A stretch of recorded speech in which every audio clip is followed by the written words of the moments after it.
the other day there was a student just passing by our classroom right as things were about to start, and she didn't have her mask on, and I said, you know, I don't recognize any of your students with your masks off. I thought she was one of our students, and then she walked on by.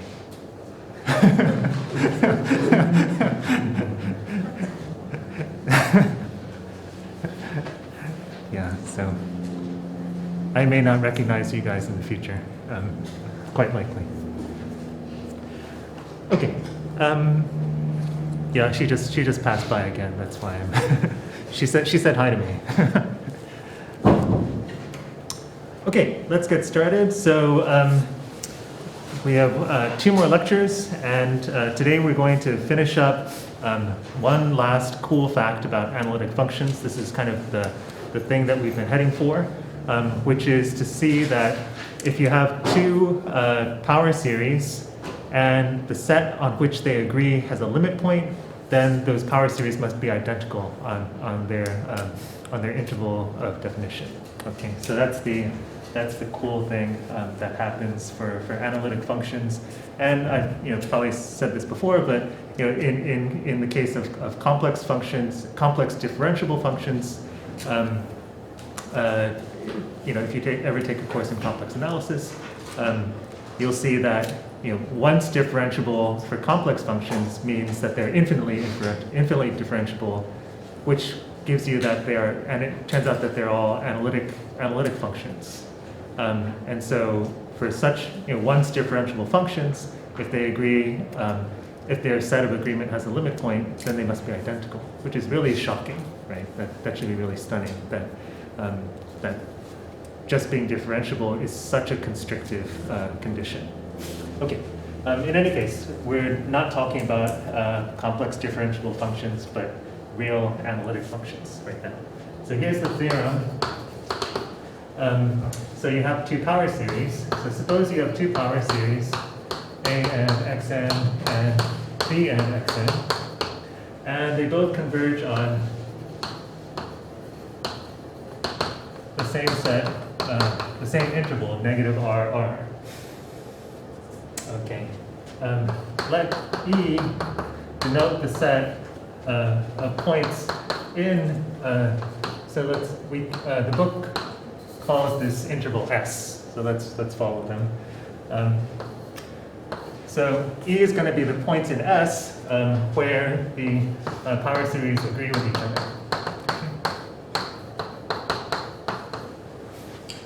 So that all the points in that interval where the power series agree with each other, then in fact, so if E has a limit point in S, then in fact, E must be all of S. Okay. So if the set of agreement has a limit point, then in fact the set of agreement is the entire interval of convergence.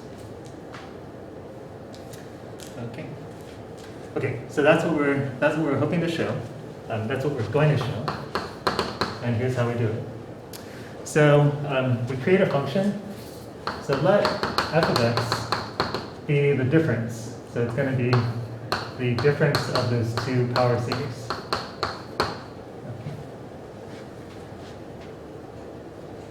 Okay, and then what's E? E is going to be the place where f is 0, right? E is the point where f of x equals 0. Of course, right? Or another way of saying that is that E is the preimage of 0. Right? E is the preimage of right? It's all the things that get sent to 0. Right? So it's the preimage of 0. Okay. Well, we know that these guys are continuous functions. So their difference is continuous. So what do we know about this preimage? Can we say anything about this preimage?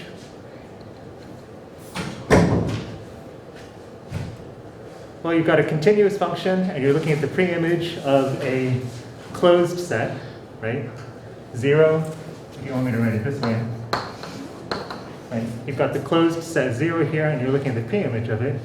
Right? Continuous functions will take the open sets back to open sets and closed back sets back to closed sets. So you know that this thing is closed. Right? So you know that that E is closed.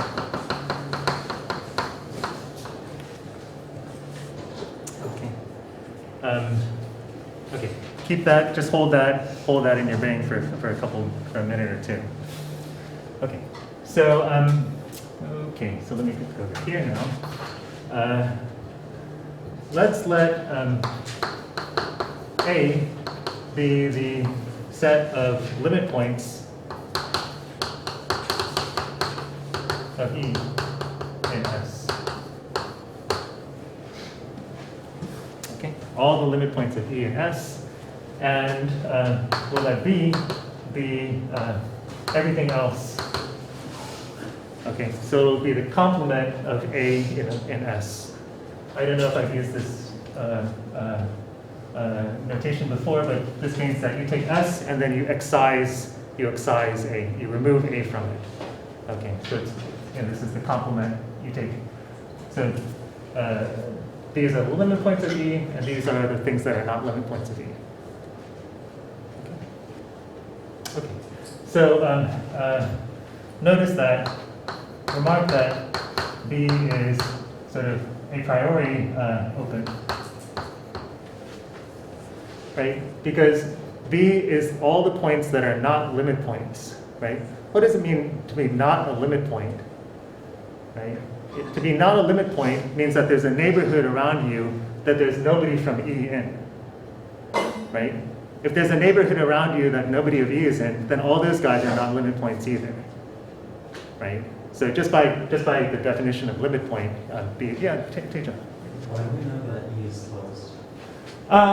Because E is the pre-image of a closed set through a continuous function. Right, F is continuous, and you're looking at the pre-image of a closed set. Okay, so B is open since basically by definition limit point.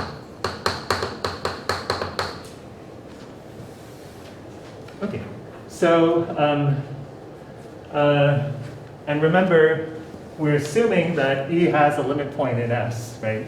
So we're assuming that A is not empty. Okay. Okay. So we claim that it suffices to show that A is open. Okay. Can anybody see why that would do it for us? Anybody see why? If we show that A is open, then we're basically done.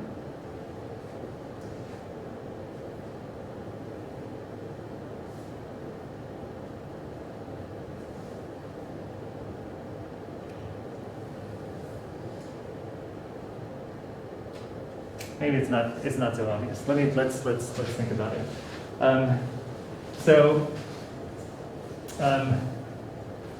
Think like this. You say, well, look, if A is open, right? For if A is open, then S can be written as A disjoint union B. Right? These are disjoint sets, right? So we could write S as A disjoint union B, and both of these things would be open, right? This would be open, and this would be open.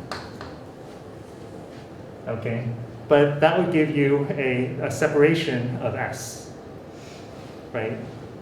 If you remember when we talked about connected sets, one thing that, right? So one thing that we noticed was that intervals are connected. Intervals are connected set, and that means that you can't have a separation, right? So that would mean that one of these guys has to be empty. Okay. So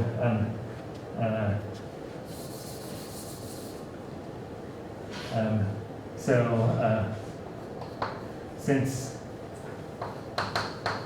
S is connected, S is an interval, it's a connected set, one of A or B must be empty. Okay, and we know that A by assumption was not empty, so it must be B. Right? So B is empty, B is empty, and in fact A has to be all of S.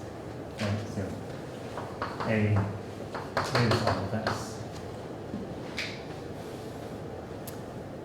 Okay, but A is the limit points of E, right? So A is contained in E because E is closed, right? Since E is closed,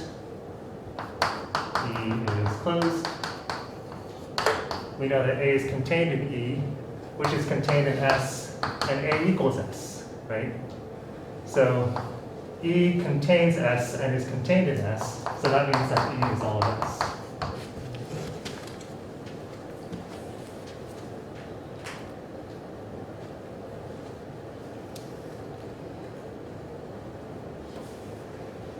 Okay, any questions? Everybody getting this? Right, we're just kind of using our knowledge from previous chapters, basically. Right. Definition of limit point, definition of connected set, the inverse map. I'm sorry, the pre-image through a continuous function of a closed set is closed, etc., etc. Okay, so it's kind of a nice review, I hope. Okay. So we need to see that A is open. Everybody, any questions?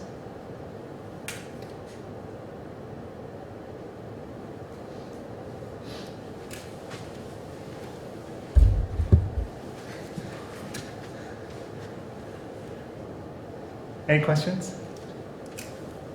Okay. So we need to see that A is open, and here's how we're going to do it.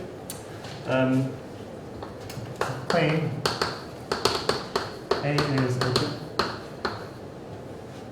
Okay. So we're going to show that every point in A has a neighborhood. There's a neighborhood around it. Okay. So okay. So let x naught be some point in A. Okay. And remember our difference function f. Okay. So expand f as a power series around x naught. Okay, so we just did a theorem. We just showed a theorem that so that we could do this. Right. So here's our interval. Negative r. Here's our point x naught, and we just proved the theorem last time that you can always get a power series expansion about x naught that has at least this this radius, right? Where so we can write f of x as summation dx. Whoops, d sub n x minus x naught to the n, right? Which is valid as long as the distance of x from x naught is less than r minus the absolute value of x naught. Right?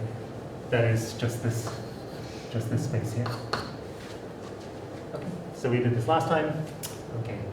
And so I claim that all of the dn are equal to 0. Okay. Okay. So that's to say that the difference is 0 on this whole interval here. Okay. So, right. We found we're trying to show that A is open, and what we're going to see is that this whole interval, this interval here would be contained in A. Okay. So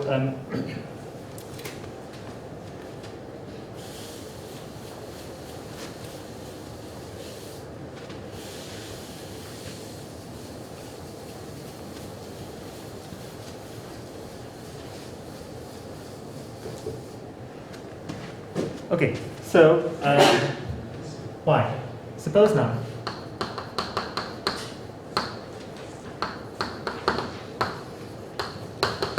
Why do they all have to be 0? Right? So dn equals 0 for all n. Suppose not. Okay. In that case,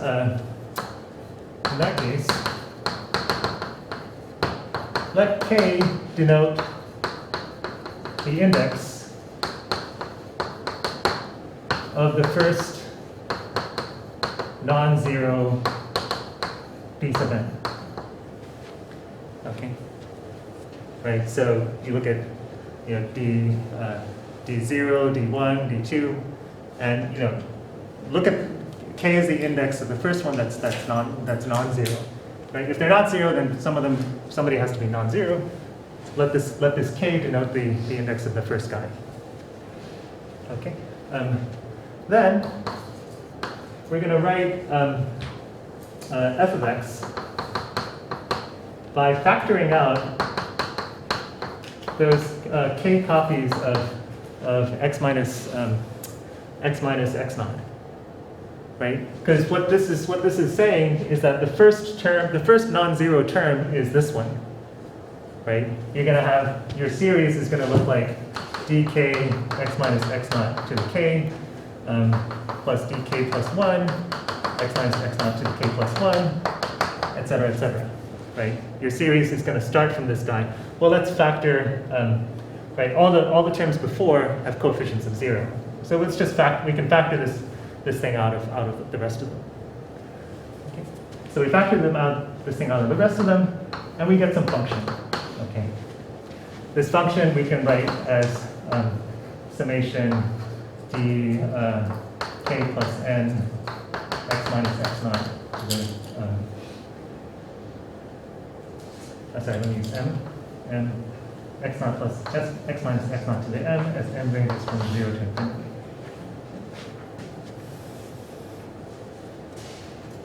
Right. So we have this other power series, and this is valid in again in that interval, right?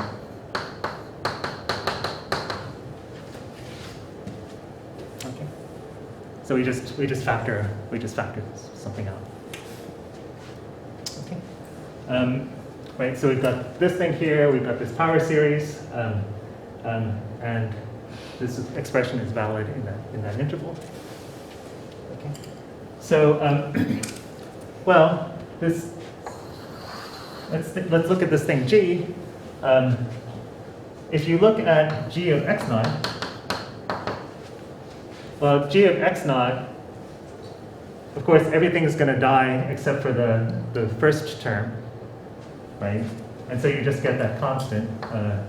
D sub k, which is non-zero. Right? And this, being a power series, valid in this interval, is continuous. So this guy is continuous at x naught.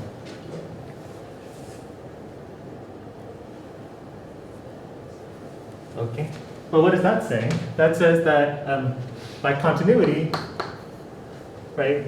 So this guy is non-zero there, and it's continuous. So we know that there exists a delta neighborhood around x naught in which g is non-zero. Right? Because g of x naught is non-zero, you get some value that's away from 0. Well, you can take a neighborhood around here in which the values are all going to be away from 0. Right, by continuity. Right, you could take your epsilon to be dk over, the magnitude of dk over 2, say. Okay.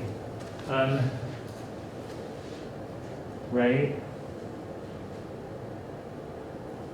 Okay. But let's see what happens then.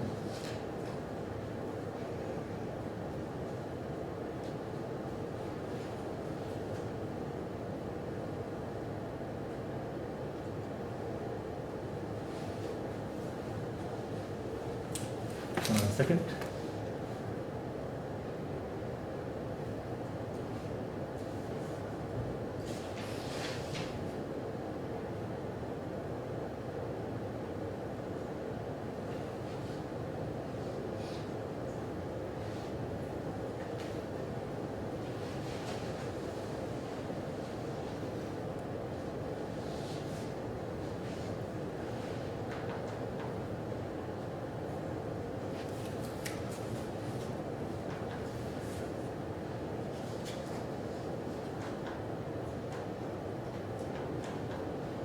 So what does that tell you?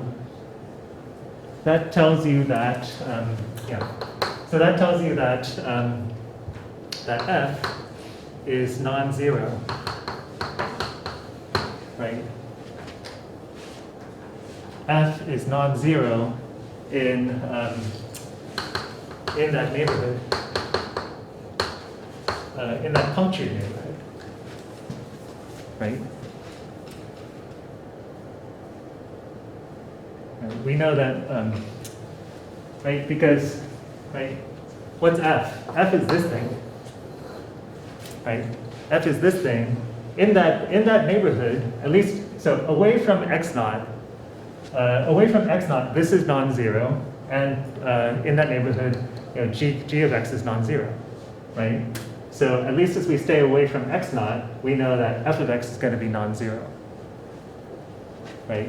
So everywhere, so you get this little neighborhood here, x naught minus delta, x naught plus delta, and everywhere, you don't know, maybe you don't know what happens at x naught, but you know that everywhere here and here, right here and here, f is non-zero.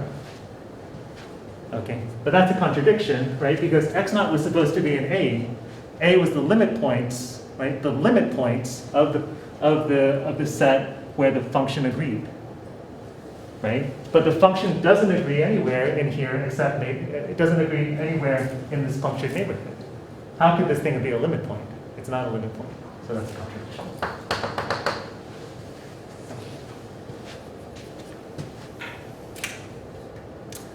Okay. So that's that is the cool result that we've been working towards. Okay. You guys don't seem excited. I don't know. I was just talking with my son the other day and saying that it's useful to have the skill not to care what other people think. And I said, as a professor, sometimes I look at my class and they're all like depressed or they like don't care what I'm saying. But as I think, I don't care what you guys think, I'm just going to keep on going. Right? Yeah, so that's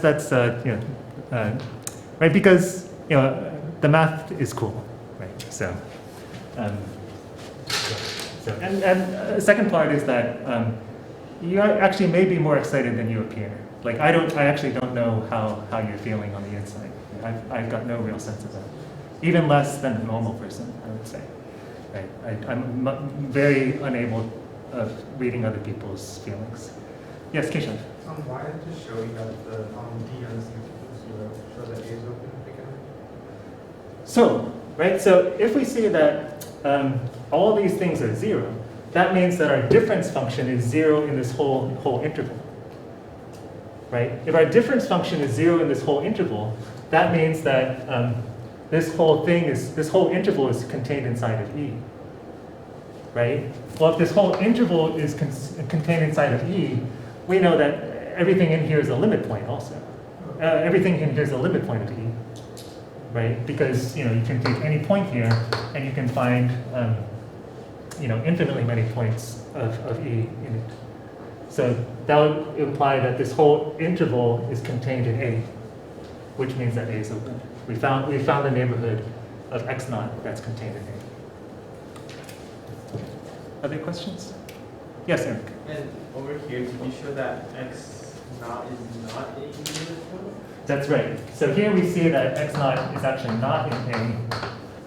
It's not in A because this whole area around it, is not in E.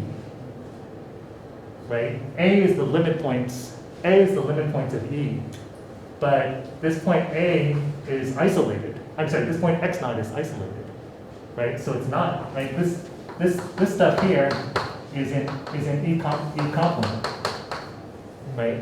All this stuff here is in E complement. Well, this guy is not a limit point of E. Right? To be a limit point of E means that every neighborhood must contain, every punctured neighborhood must contain somebody in E, but this neighborhood here contains no elements To of be E. E, that has to be 0, and it's not 0. Right, exactly. Right. E is where F is 0. Okay. Okay. Yeah. If you don't mind me just sort of jabbering on a little bit. So this skill of, I don't know, this talent, this ability to not care what other people think or what other people do, I actually developed as a math major at Princeton. So like when I was my first year there, of course, I'd been pretty good as a high school student, but then I got to Princeton and everybody was like super geniuses, right?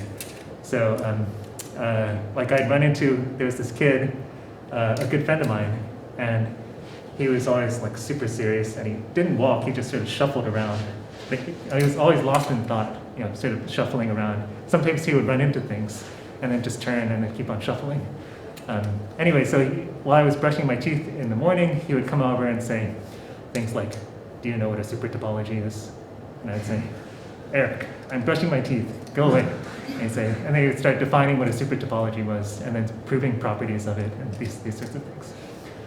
Another good friend of mine, I remember this was in Wiles's class. So Andrew Wiles, the guy who proved Fermat's last theorem. So it was in Wiles's class. Wiles is talking about isomorphisms and something like that. And this guy raises his hand. It's in the first couple of weeks, and he says, the first couple of weeks of school, okay. And he says, "So that's a non-canonical isomorphism." And I look at him like what?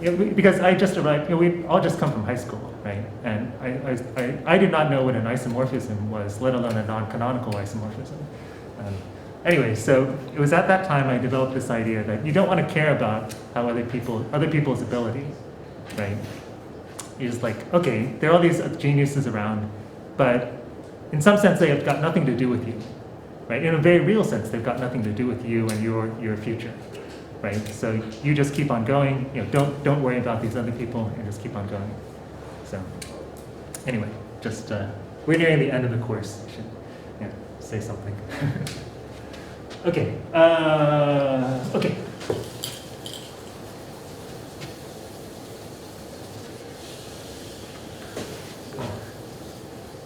Yeah, then I kept on going, and now then I got a PhD and stuff like that. So, despite being pretty lousy when I first arrived there.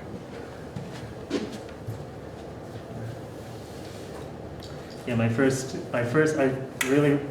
homework in Wiles's class, I spent 13 hours on it, and I got, let me think, 37 out of 64. Still remember it very clearly. 37 out of 64, which was really a shock to me at the time. But anyway, you just keep on going. Okay.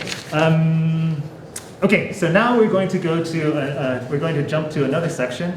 Probably the last thing we're going to talk about in this class, Fourier Series. Okay. So Fourier Series, I see some of you wincing. That's okay. Fourier Series are some of the most important mathematics that has been developed. Fourier Series are all around you at this very moment in time. Any sort of compression, any sort of like sound compression, probably this camera is using some sort of Fourier Series right now. Your phones are definitely using some kind of, anyways, any sort of compression of sound or image uses some sort of descendant of Fourier Series. Right, like JPEG. JPEG is based on something called wavelets. Wavelets Fourier series are expressing functions in terms of waves. Wavelet is like a modern, a 200-year later descendant of Fourier series. Okay. Okay. So let's do this. Okay. So here we go. So we'll start off with the definition. Trigonometric polynomial. So so any function of the form f of x equals some constant plus a sub n cosine nx plus b sub n sine nx is called a trigonometric polynomial.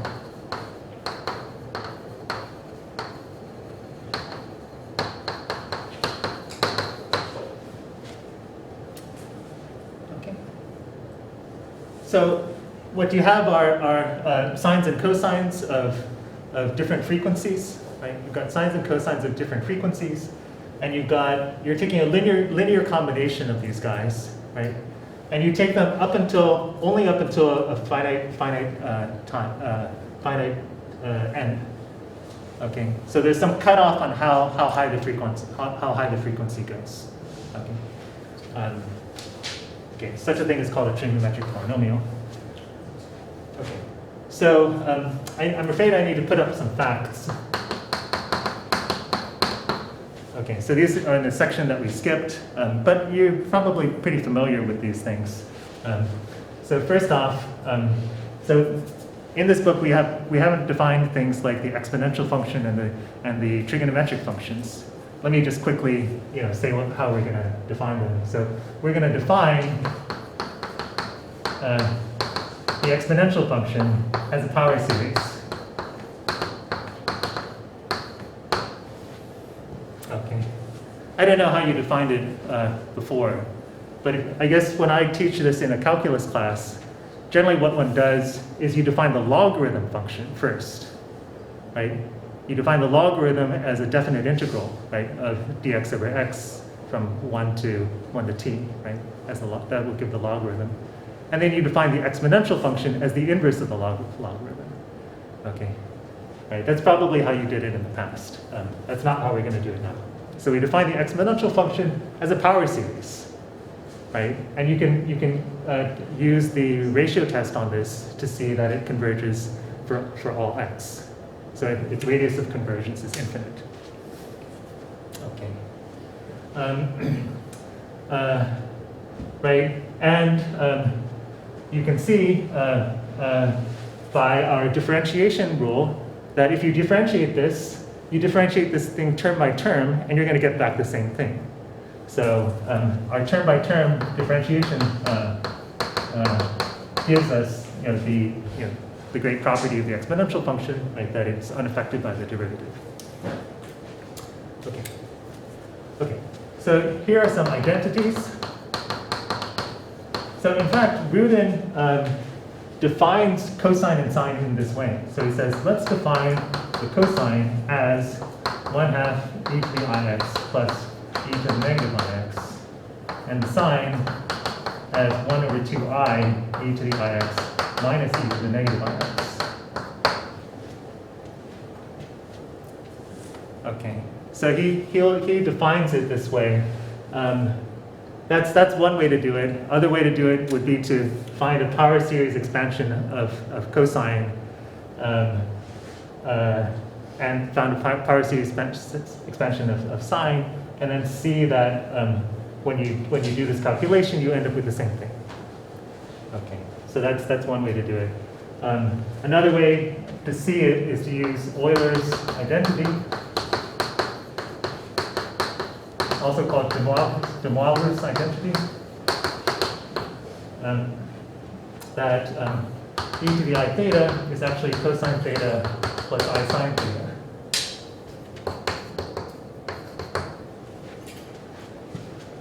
Okay, so one usually proves that by using by power series. So however you do it. So let me just show you how you get to there from here, right? Because then you see that, actually, let me use x, so this will be clearer. You see that e to the negative ix is going to be cosine negative x plus I sine negative x, right? Just by substitution, right? But cosine is even and sine is odd, right? So let's just say this is for real numbers, right? Cosine is even and sine is odd, and you see that if you add these two things together, you get twice the cosine. And you subtract them, you get 2i times the sine, right? So when you add these things together and divide by 2, you get the cosine. When you subtract them and divide by 2i, you get the sine. Okay, so a fun thing you can do if you've got nothing better to do is to see how you can get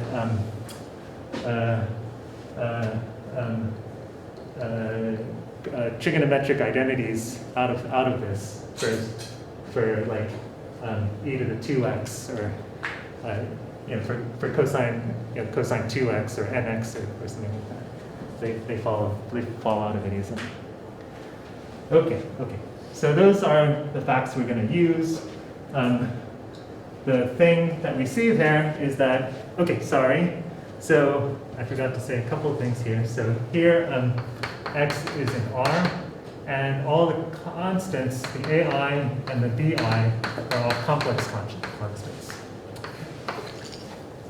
Okay, so back here, when we're defining the trigonometric polynomials, so you see that cosine can be expressed in terms of e, sine can be expressed in terms of e, right? And so we can rewrite this as a sum of e to the I n x as n ranges from negative n to n, and there'll be some constants here,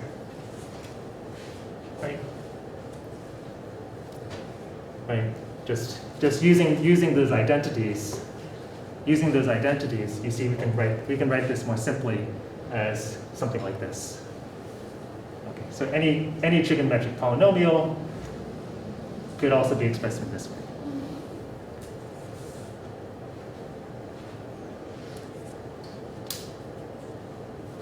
Okay.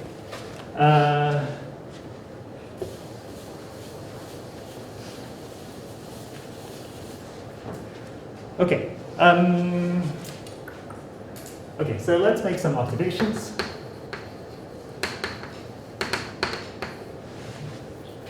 So first off, of course, by our understanding of differentiation, right? If we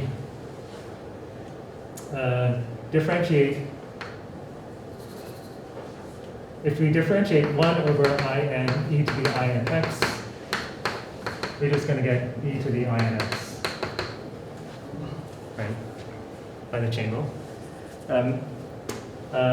So what that gives us is, that's not the important part, what that gives us is, if we integrate e to the I n x, right, of course we're going to get 1 over I n e to the I n x evaluated between negative pi and pi. Right? But what is that?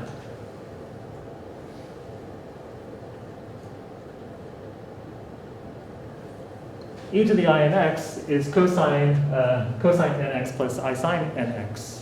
It's a periodic function. It's a 2 pi periodic function, at least. Right? Right? So this thing is 2 pi periodic. Right? So if we evaluate it between pi and negative pi, to this function it's the same point. Right? Because it's 2 pi periodic. And so you get 0 unless n is 0. Right? If n is 0, then we're integrating 1 over this thing, and we're dividing by 2 pi, so we will get 1. Right? So we get 1 if n is 0, and we get 0 otherwise.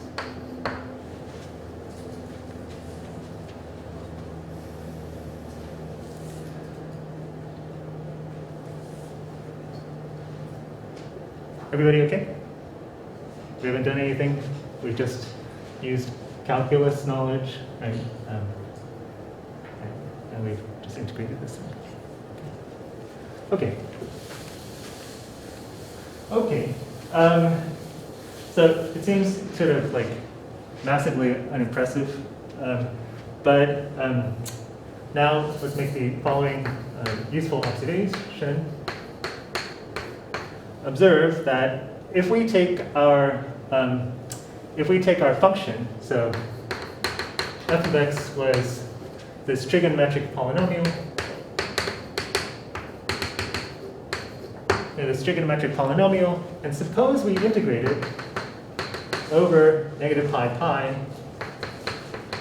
and we integrate it against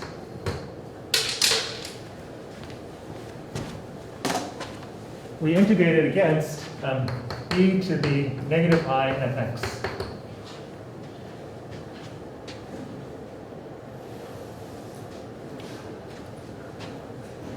Okay. Okay. What's going to happen? Well, we're going to get 1 over 2 pi times this sum, right? From negative n to positive n, and c sub n e to the I n x, e to the negative I m x dx. Right. Okay.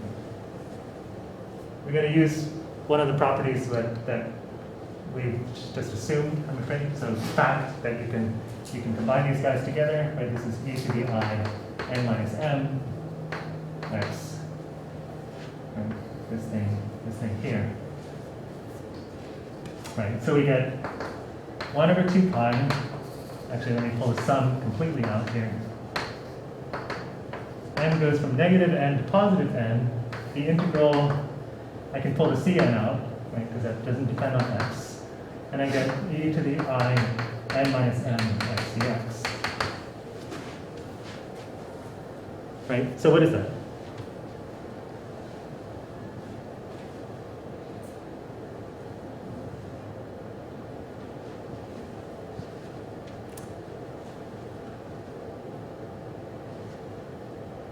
Well, we just said that the integral of anything like this is going to be 0, except when n is 0, right?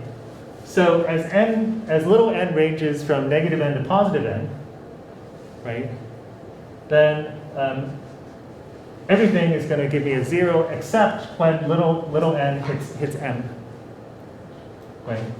So this will be 0 if n is not equal to, sorry, what am I saying? Right.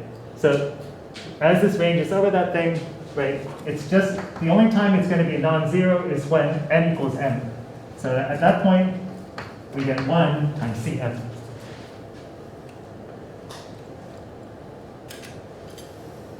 Right? We get 1 times, right?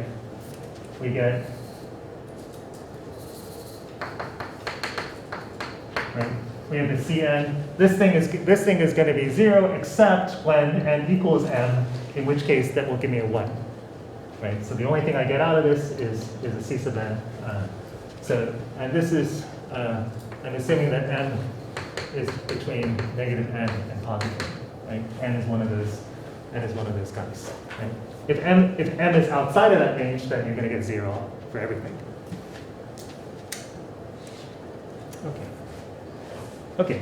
So what this means is that one can pick off the coefficients easily. Right? One can pick off the coefficients easily. Right? So you've got this, you've got this sound that you don't know. Okay? You've got a piece of music, and you'd like to express it as a Fourier, as some sort of trigonometric polynomial, as a combination of sines and cosines. You realize you don't know what the coefficients are, but you realize that you can figure them out by taking the sound and integrating it against some other function. That will give you some constant, and those constants allow you they tell you what the coefficients in the linear combination are. Yeah, Keisha. It doesn't seem that easy, because if you want to find like all the coefficients, you have to take like an infinite number of intervals, right? That's right, that's right. So, but you don't have to, because human beings don't have infinite hearing, right? You only need to do up to a certain frequency, right? So it's not infinite. Yeah, right? Humans can only hear up to a certain point and down to a certain point. So it's actually a finite thing. So this is how Fourier, this is how I think the first attempts at digitization of music went. If it isn't, I'm just going to say that it is.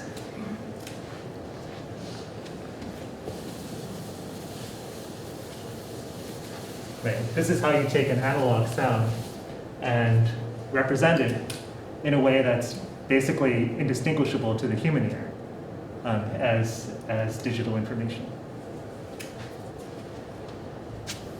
Okay.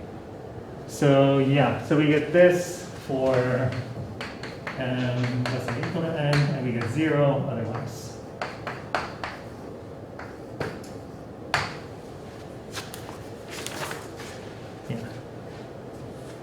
Okay. Yeah, Eric. So is it like each time you're integrating, you're changing the n? Yeah. Okay. Yeah. You're changing the m every time.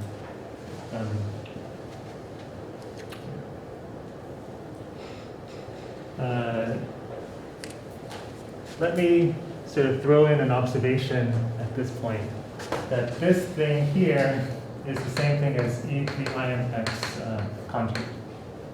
Okay. Well, I'm just going to throw that in. We'll use it. We're going to use it, right? Because, as you recall, e to the ix was cosine theta plus I sine theta, and when you take the complex conjugate of that, you're going to get cosine of theta minus I sine theta, right? But that's the same thing as e to the negative ix.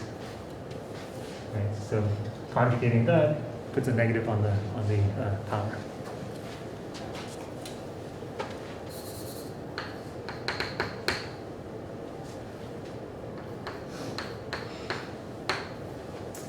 Okay.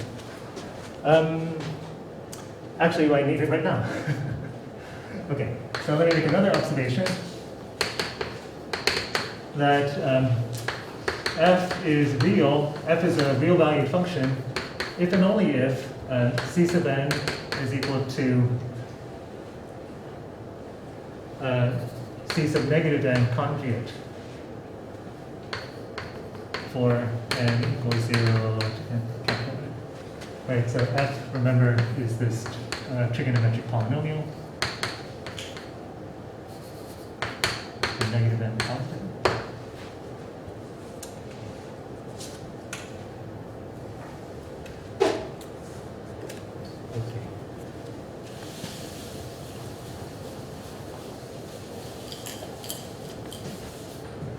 Okay, so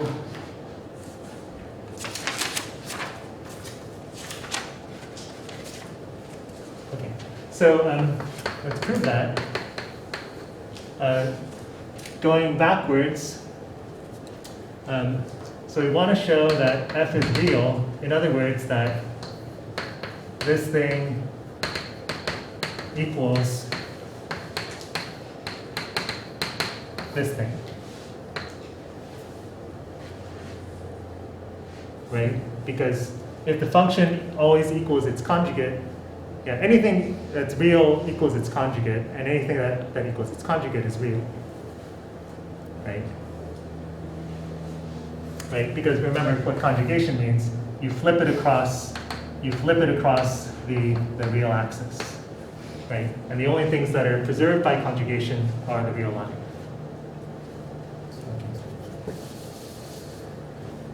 So suppose we know that the coefficients in this trigonometric polynomial satisfy satisfy this condition. Is it true that this is true? Well, when you take the conjugate here, you're going to get some c sub n bar e to the INX bar. But e to the INX bar is e to the negative INX, right, as we just said right over there. Okay, so you get summation Cn bar e to the negative INX, right, as n ranges from negative n to n. Right. Again, it ranges from negative n. Right. Right. Right. But we just said that Cn is C sub negative n bar. Right? So we get summation C negative n with 2 bars. But of course, that's just back to the beginning. Okay. 2 bars cancel each other out because reflecting twice across the real axis doesn't do anything. Right? So you get C sub minus n e to the negative INX as n ranges from negative n to n. Right? But of course, that's the same thing as C sub n. C sub n e INX as e ranges as x ranges as n ranges from negative n to n. Right? You're just summing from the top to the bottom rather than from the bottom to the top.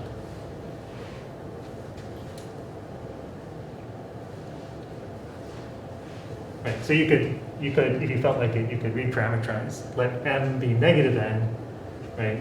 Then m would be going from n to negative m. I'm saying n to negative n, c sub m e to the INX. In any case, it's the same thing.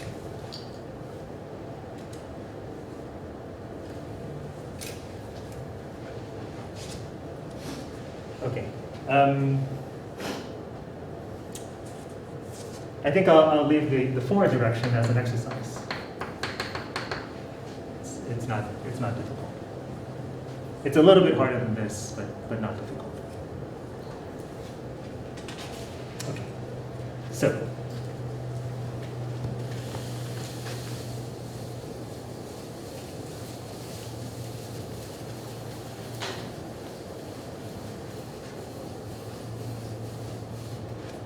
Okay, so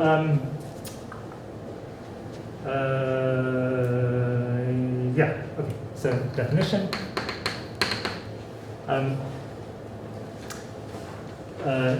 A series of the form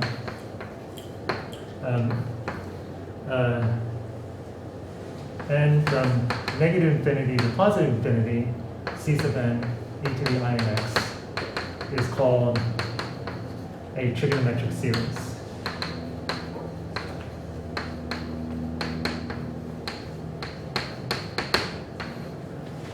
Okay, so just now we were talking about trigonometric polynomials. Now we're talking about a trigonometric series. Okay, but you should ask, like, what does this mean? Summing from negative infinity to positive infinity. Like, where do we start? What we mean by this is where the partial sums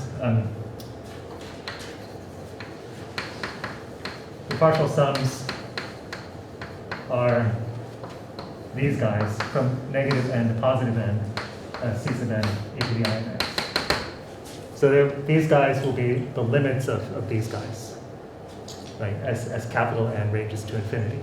So we're summing, right? We're summing in a like this. Right, where the indices are expanding symmetrically. Right, because otherwise, what does this mean? So you might think, oh, we're going to break it into 2 parts, from 0 to infinity, and from -1 to negative infinity. That's not the case. Okay, we're summing in this. The partial sums are these guys.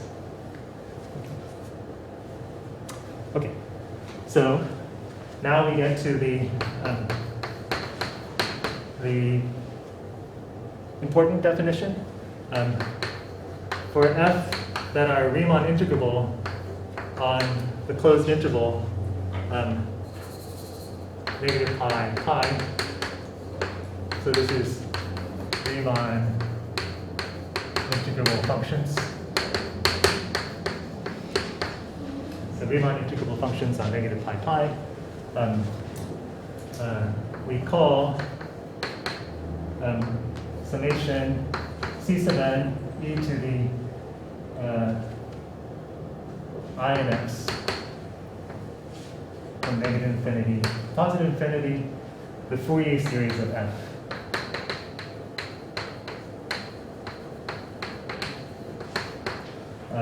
Where, sorry, I shouldn't say that yet. Where the C sub n are defined by taking the integral of f against e to the negative I and x dx.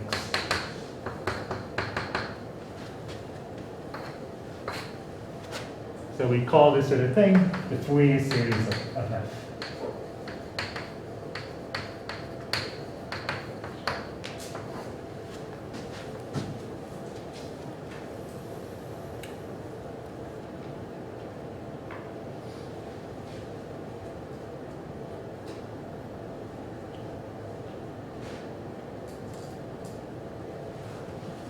Okay, so this is, if you want to think of it in terms of the music again, you have this music, right? F is your music, you integrate it against e to the negative I n x, and that would, in some way that should pull off the constant that you want, right? We saw that in the finite case, this thing gives you the constant. And we're hoping that in the infinite case, something similar will happen. Okay. In any case, we just do it. Okay, we just do it. We say, make these coefficients, and then we're going to look at this thing. Whether or not it gives us back our function, we don't know. In the finite, if f were a finite sum, yeah, we would recover our function. But in this case, we don't know anything. Right? We don't know that this thing actually gives us back our function or not. In fact, it doesn't. But in some sense it does. And the whole game of the theory is, in what sense does it? Right? In what sense does this thing give you back your function?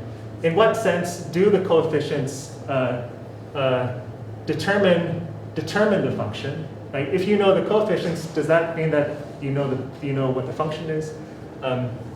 Right? Yeah. So this is basically like the big puzzle. Like, in what sense does this thing actually represent your function? Okay. Like, can you? It turns out that there are ways to, even if this thing doesn't actually give you back your function, for example, pointwise, there are ways of messing with it so that you can, if you have all the coefficients, you can get back your function pointwise under certain conditions. Okay.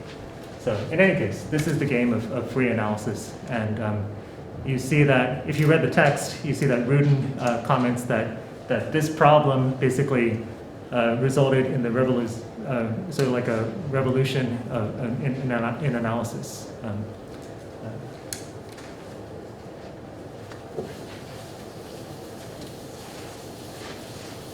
200 years ago.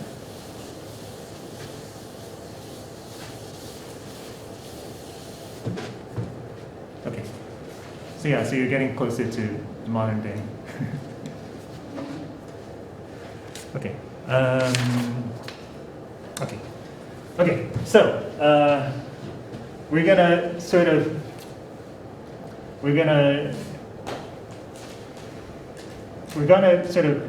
generalize. We're gonna sort of step backwards to a generalization of this. So for which this will be a specific example. Okay. So we're gonna step backwards to something called orthonormal systems.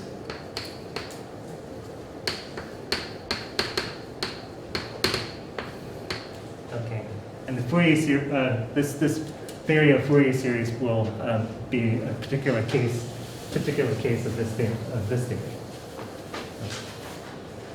So if people are reminded of linear algebra, that's right. This is some sort of infinite dimensional linear algebra. Okay, so maybe you want to think of this as some sort of like general Fourier series. So Rudin calls this stuff, he also calls this stuff Fourier series. And then that's also called Fourier series. I'm thinking maybe to distinguish it, we call this like the classical Fourier series. Okay, but we'll get back to the classical Fourier series pretty soon. Okay. Okay, so here we go. So something that, so suppose you have a bunch of functions, phi sub n, on an interval ab, and their complex value. So you've got n, 1, 2, 3, etc. Okay, you've got a sequence of functions. And we have this property that when you take the integral of one of them against the complex conjugate of the other, you get 0 if n is not equal to n. Okay. So for example, over here, right, these guys, e to the I and x, right, when we integrated one against the other, we got 0, right, as long as the power, the ends over here were different, right? Okay, so those guys are an example of this. Okay, so if you get 0, then we call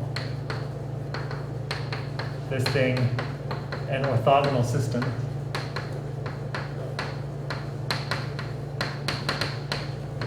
Okay, we call this thing an orthogonal system if, in addition, we know that phi n against phi n itself is always 1 for all n, then we say that the system is orthonormal.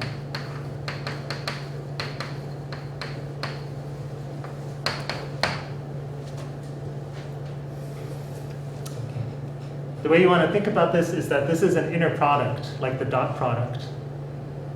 Okay, and this is saying that the dot product is 0. The inner product is 0.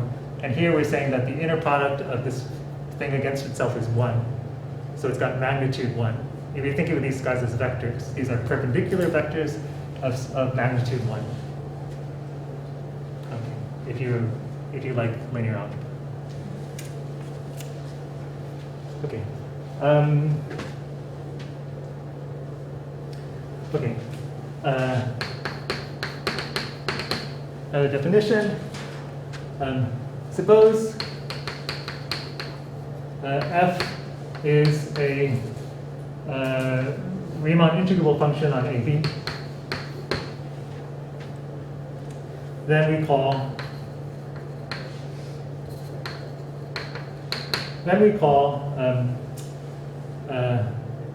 the integral from a to b of f against p sub n, the complex conjugate of p sub n. We call that thing c sub n, and we call that thing the nth Fourier coefficient with respect to the p system.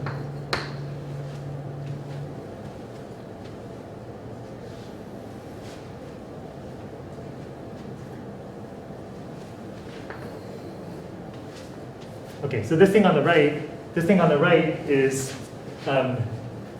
one example, right? This thing here is the Fourier coefficient of f with respect to this system. Okay. So you take your function, you integrate it against, you take the dot product, the inner product of your function against one element of the orthonormal system, and you call that thing the Fourier coefficient. Okay. What you want to keep in your head is linear algebra, actually. So you think like, oh, I've got the standard basis 1, 0, 0, 1, right? E1 and E2, right? And I've got some linear combination, right? I've got some linear combination right? C1, E1 plus C2, E2, right? And then you say, okay, how do I figure out what C1 and C2 are? I'm just going to take the dot product of F against P1, right? What will happen, right? This thing will be 0 because E2 and E1 are perpendicular, right? What will happen here, E1 dot E1 is going to be 1, right? And so I just get C1, right? That's basically all we're doing here. This is just, we're taking the inner product of F against one of our basis elements, right? You want to think of this as some sort of basis. Okay. So you're taking F against inner product of something against the basis element and pulling off the coefficient. Okay. And we call those coefficients the Fourier coefficients. Okay. And we call this thing the Fourier series.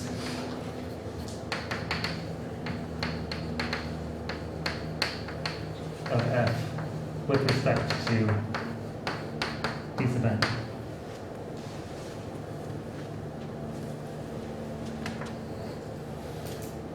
Okay. So again, the stuff on the right is a particular case of this. Okay. So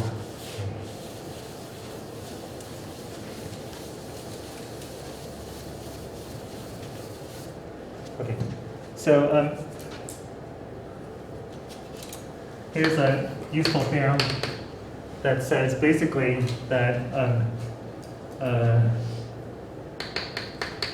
Fourier series are the best. Okay, yeah, that's basically what they say in a particular sense. Okay, so here it is. So again, we start off with F. So let F be in some interval. Riemann integrable over some interval. Okay, and let S of n be the Fourier series. Oops.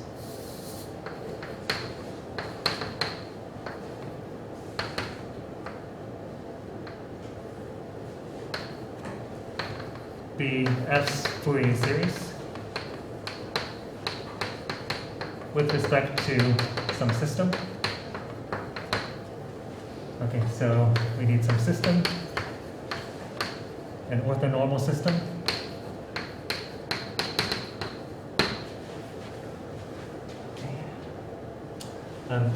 Okay, so we have some orthonormal system. We have a function, and we have its Fourier series with respect to that system. Right? So the C sub m's are obtained in the inner product way. Okay. Now suppose that T sub n, T sub nx is the sum from m equals 1 to n of some gamma sub m phi sub mx. For some constants, gamma 1 through gamma n. Okay, so this is just any other linear combination. Okay, so you have this special linear combination of the orthonormal system that you got from Fourier series as a Fourier series, and then you've got some other guy. Okay, and there's no constraint on this guy. These are just some coefficients that you made up. Okay? Okay. Then, it turns out that if you look at the difference of the function and the Fourier series, and you look at the norm of the square, the integral of the square, then that's always less than or equal to the analogous thing for the other guy. okay, with equality if and only if the gamma sub m's are all equal to the c sub m's.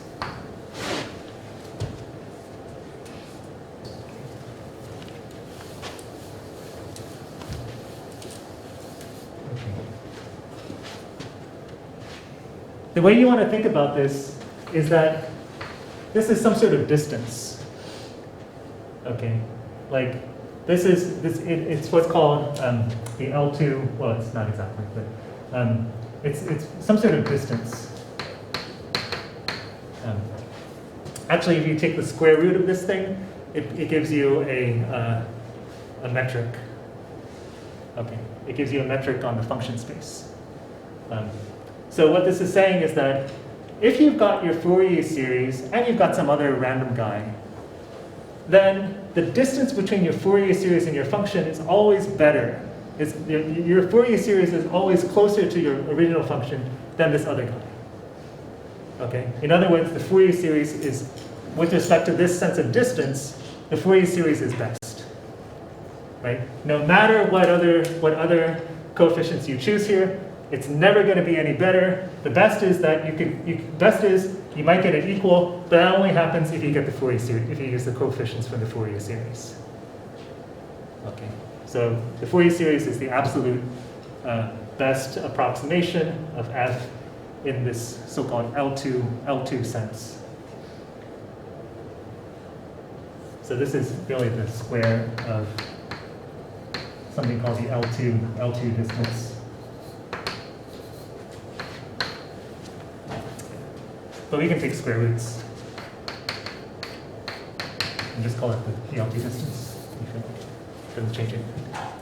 Right, so with respect to the L2 distance, the Fourier series is the closest linear combination to your original function.